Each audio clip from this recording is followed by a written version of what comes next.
virus henceforth, since relaxations have been given and also people have started coming out mingling with each other? Yeah. Generally, the strategy in a infection of this magnitude is to have a community surveillance that has been the strategy of the central government and also all the state governments. And whenever there is a case, then we used to have a cluster, demarcation of cluster and cluster containment, the contact tracing and testing and isolating the positives and then treating them as per their risk profile. Now that all the unlocking is happening, the activities are going, cases are bound to increase. So that we have seen in other states, in major cities, and we are also seeing in the state of Andhra Pradesh also. So now the challenge is not so much on getting worried on the number of cases, uh, the rising number of cases. Now the concern should be, the focus should be how to kind of reduce the mortality and save lives. So for that, the testing has to be focused on wherever an infection happens or a positive case comes up, we should immediately test all the high risk category persons. High risk being the persons above 60 years and persons with comorbidities. If you test them fast and test them quickly, then you will detect them early, the positive cases. So one of the metrics or one of the parameters that we should be worried about, and we are working on that, is that from the detection to death, the period should be more than 6 to 7 days. So there is enough time for the doctors to treat the patient. Otherwise, the case comes very late. So despite our best efforts, here and there we are getting cases very late. And not more than a day is available, the doctors available for the doctors to treat. Then the mortality rate is high in those cases.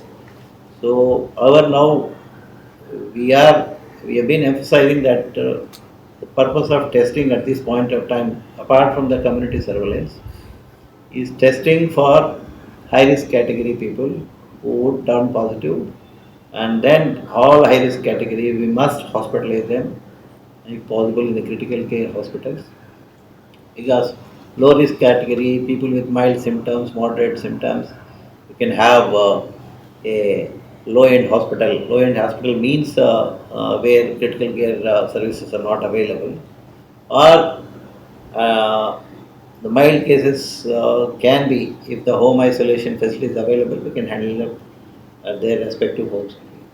So our effort now is to test for high risk category and then isolate them, treat them, and then save their lives.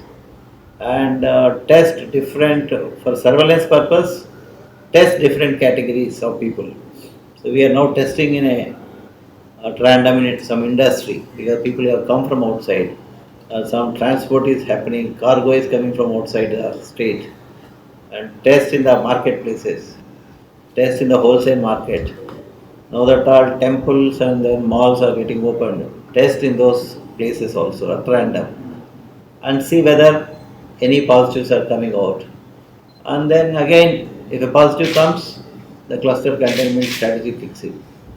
So then you also test your health workers because these, if they are positive, if vendors, vegetable vendors, if they are positive, they are super spreaders.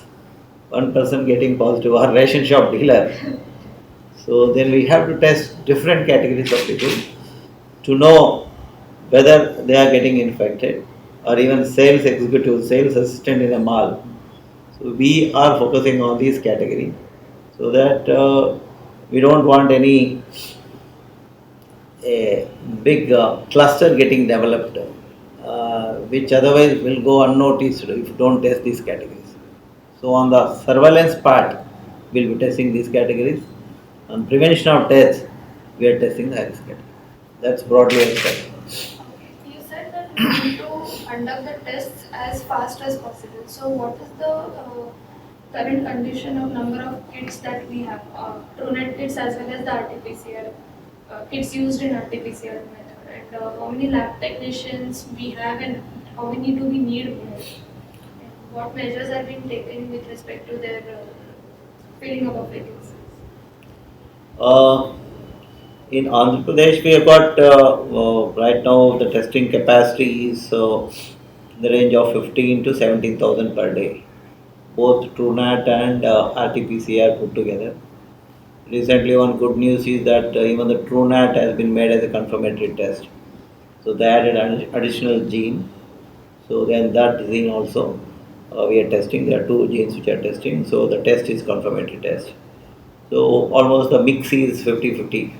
RT-PCR about 50% of this 15 to 17,000, and TrueNat is also about 50%. And at one point of time we were testing 10,000. So then capacity is there for 15 to 17,000, and currently we are testing around 14,000. So we have clocked about 14,000 last 2-3 days. So we would like ideally to have about 20,000 capacity, and if any surge comes, then we should be able to test as many people as possible. So that's the number we are looking at, and we have taken a lot of people on outsourcing.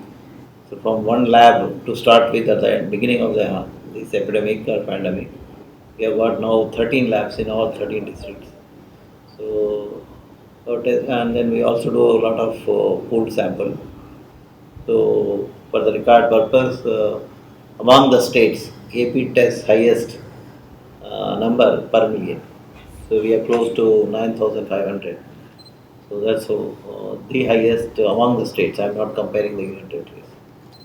So we have very robust testing facility. In fact, the sample collection we have decentralized so much that we have trained our PHC doctors also. So wherever request comes, so the person need not come to very far off place. The idea of the chief minister is that people should be able to. His idea is people should walk into the nearest sub center. So sub center would be quite challenge.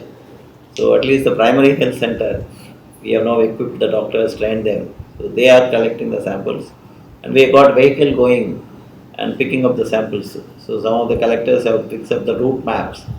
The moment a schedule is given, so then they go around the district like your election route map, dispersing the material, picking up the old EVMs. So our people also go and then pick up the samples and come back and test. So one day the sample collection is happening, second day the test results are being announced. In fact, just a couple of days back we started even sending SMS to the persons who get tested either positive or negative.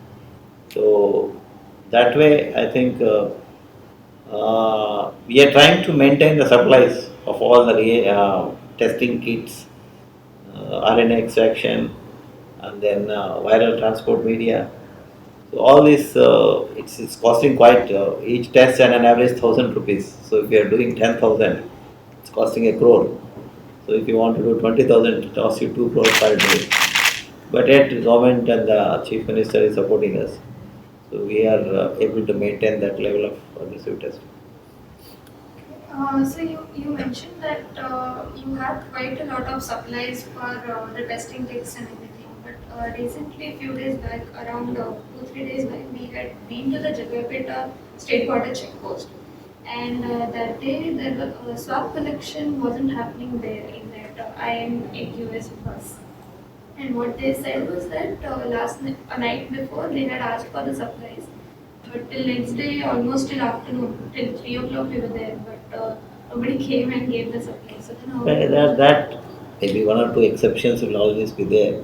But otherwise, we have a system of monitoring the availability. There are 5-6 items that are there. To do a test, you must have a kit and then testing kit, then a RNA extraction kits, and the viral transportation media.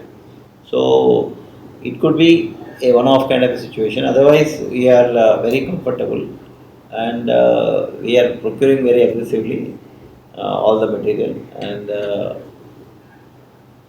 the fact that we are doing almost 10 to 12,000 tests itself indicates that we are not very uh, conservative in testing. So we are testing quite quickly. Okay, so coming to the next part, sir, about the private hospitals. I mean, is there any SOP or set of guidelines that our government has provided to the private hospitals in case they want to start treating corona patients, and also how many private doctors or hospitals have actually come forward? I believe that few days back government had asked them to approach the government hospitals, nearby government hospitals, if they are interested in extending the service. The two things, in fact, what we are doing is we have a very close coordination with all the private hospitals. In fact, initially we have taken all the private medical college hospitals as our district COVID hospitals. So they have been quite uh, forthcoming and then participating in the whatever war against the COVID. We have also requisitioned a lot of private hospitals. Each district we have got 6 or 7 layers of hospitals, and so they are participating in our COVID campaign. And we have introduced about a good number of procedures under Arogyashri for private hospital treating the COVID patients. So we pay them as per the Arogyashri that package. Uh, then they also requested us that we should facilitate if any COVID suspect kind of a case comes, and if they want to perform some surgery or a procedure, they wanted our help to test those patients. We are facilitating that. That we have given them this sample collection material. So they collect the sample and then send it to the testing laboratory. That's what has been done so far. And coming to your question that private hospitals being designated as COVID hospitals, and then how should it be done? Yes, we are contemplating, we are discussing that part. So we want to really put some SOP for that. One SOP is that if they are handling both COVID and non-COVID patients, so there should be clear demarcation of the area. The hospital should be big enough to accommodate at least one block should be for the COVID, and the rest of the block or rest of the remaining block should be for the non-COVID. So that clear separation should be there. Otherwise, there is a cross-infection danger, which you have witnessed in many other European countries.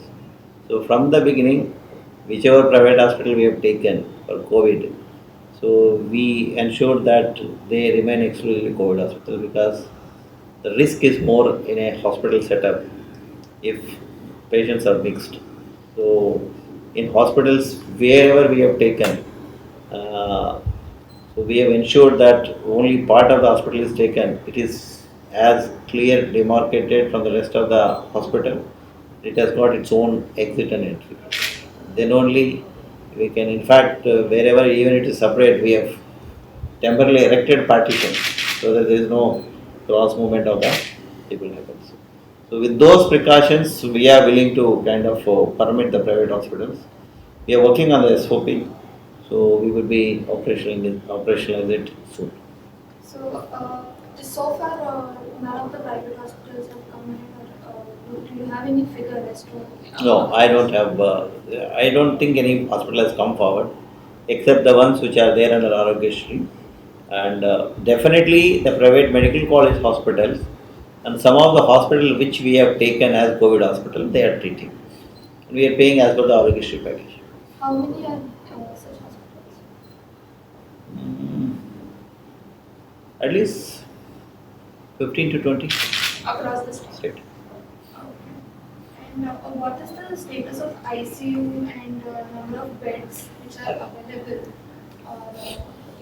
And also how many more do we need? We have currently about 20,000 beds, hospital beds, and we have about 10,000 oxygen beds. So what we are looking at is currently we are working for a number of 40,000 hospital beds, and of that 15,000 would be oxygen beds. Of that 5,000 would be your ICU beds. Ventilators, people are not very uh, keen because we should not allow the patient to go to the ventilator stage because the survival chances are less. So we have a required number of ventilators. We have more than 1,000. That should not be a problem. We should not allow 1,000 patients to go to the ventilator stage. So that's our approach. So everybody is now talking about high flow nasal oxygen. So we are improving. In fact, we have oxygen beds also. We are improving. So if that 15,000 oxygen beds comes, it's 40,000 isolation. And we have got about 15,000 they call it as the COVID care centers. This is like mild cases which do not have facility back home for home isolation. We'll be keeping 15,000. So totally we are talking about 50 to 50,000. Okay, and what is your assessment of increase in cases in the coming 1 or 2 months? Bound to increase. Bound to increase. And what are So the figures that you are looking at? no, we don't, we have not predicted, but I think some experts who are there, they are saying you should be ready at the peak, this thing 40,000 hospitalizations. So that's why we are now talking about 40,000 hospitalizations. We may be, in these kind of situations, better to over prepare rather than under prepare.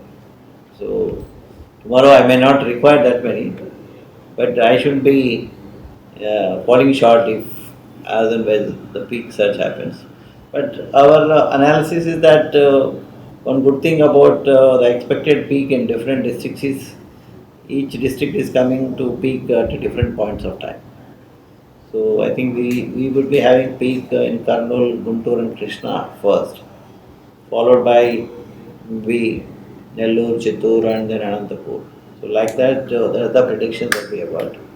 So in case if peak wave passes through one street, a group of districts, you can always chip in the resources from the other districts. That's another backup option we have got. And do you see any signs of community transmission in other state? I mean, ICMR has officially said that there is no community transmission so far. But do you also, I mean, look at that aspect because outsiders are coming in? So The monsoon definitely, is coming. yeah, definitely what we are now, whenever positive case comes, so what we try to do is that link it with a known positive case or link it with a case which has come back or having a travel history. So they call it as epidemiologically linking. So there are few cases which we are not able to link them epidemiologically. So whether maybe we are not able to get the details of the those persons in depth. So if we spend some more time, we will be able to find out the reasons. So there are some percentage of cases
sample that we test.